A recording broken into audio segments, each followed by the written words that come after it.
Olá, queridos irmãos, queridos, graças a Deus. A paz a todos, que Deus abençoe de maneira gloriosa, no nome do Senhor e Salvador Jesus. Queridos irmãos, eu quero aqui fazer menção da palavra de Deus. Aliás, eu queria chamar a sua atenção a esta mensagem, porque de vez em quando as coisas parecem que saem do lugar. De vez em quando, ao longo da nossa caminhada, parece que as coisas elas saem do nosso controle. De vez em quando, parece que o vento sopra contrário. E quando o vento sopra contrário na vida de alguém, a gente fica procurando explicação o porquê do vento estar soprando contrário. E a gente não se dá conta de que quando o vento sopra contrário, o fato do vento soprar contrário não significa que Deus não ama aquele alguém. Quando o vento sopra contrário, acredite em você, é um sinal de Deus, é um alerta de Deus, de que aquele alguém que está passando pelos fortes ventos precisa mudar em alguma coisa. Livro de Jonas, capítulo 1, versículo 4, diz assim: Mas o Senhor lançou sobre o mar um forte vento, e fez-se no mar uma grande tempestade, e o navio estava ao ponto de se despedaçar. Queridos irmãos, Deus tem um propósito na vida do profeta Jonas. E ele escolhe Jonas a enviar a Nínive, a salvar aquela cidade, a pregar para aquele povo. Só que Jonas, ele compra a sua passagem, entra numa embarcação e desce para Tarsis em vez de Nínive. E agora que Jonas está nessa embarcação, tomando um outro caminho, seguindo por outro caminho, Deus faz com que o vento sopre de forma contrária. E o vento, ao soprar de forma contrária na vida de Jonas, não significa que Deus não amava. Deus o amava.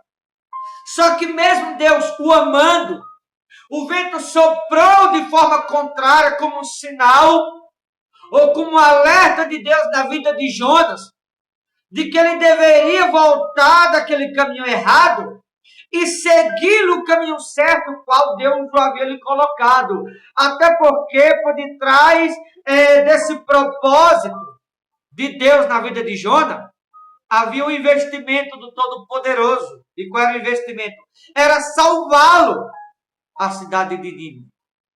E você vai perceber que o tamanho do amor de Deus, como havia um investimento alto de Deus por detrás desse propósito, o vento soprou contrário. E por que, pastor, o vento soprou contrário? Para no meio da tempestade, Deus resgatar o próprio Jonas e mostrar para ele que o propósito de Deus há de se cumprir de um jeito ou de outro. Talvez o vento está soprando o contrário na sua vida e você não está entendendo nada. Mas é assim mesmo. Até quando o vento sopra contrário, irmão, é um sinal, é um alerta de que devemos rever nossos conceitos. E se perguntar se não precisamos observar a Escritura Sagrada e obedecer de maneira mais objetiva a palavra de Deus. Porque quando o vento sopra contrário, isso mostra um propósito de Deus por detrás dos ventos contrários que estão soprando. Quando o vento sopra contrário, isso mostra que Deus tem um investimento na vida daquele alguém. E eu vou lhe dizer, Deus não investe para perder. Eu estou te dizendo que no meio dessa tempestade, Deus ele vai te socorrer. Eu estou te dizendo que no meio dessa tempestade, Deus vai prover livramento na tua vida. Eu estou te dizendo que no meio dessa tempestade, o socorro de Deus ele vai chegar. O vento não sopra contrário por acaso. Mas quando o vento sopra contrário, é porque Deus tem um propósito na vida daquele alguém. Deus tem um propósito na vida de Jonas e um investimento por detrás desse propósito. Por isso Deus vai resgatar Jonas no meio da tempestade.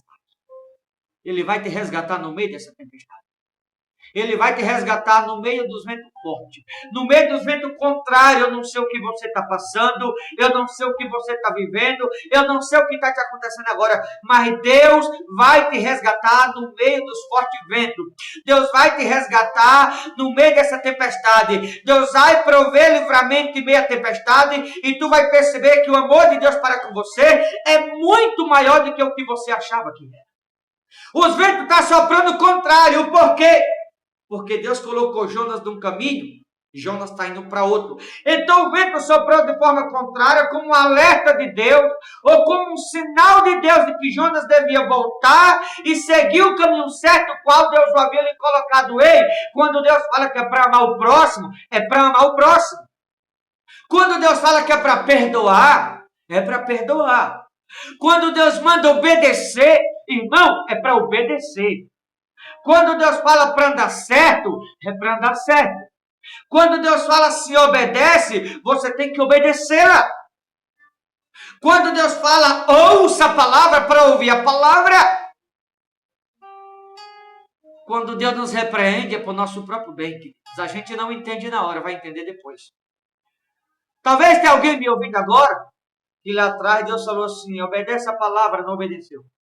Deus falou assim, é para amar o próximo, você não amou, odiou em vez de amar.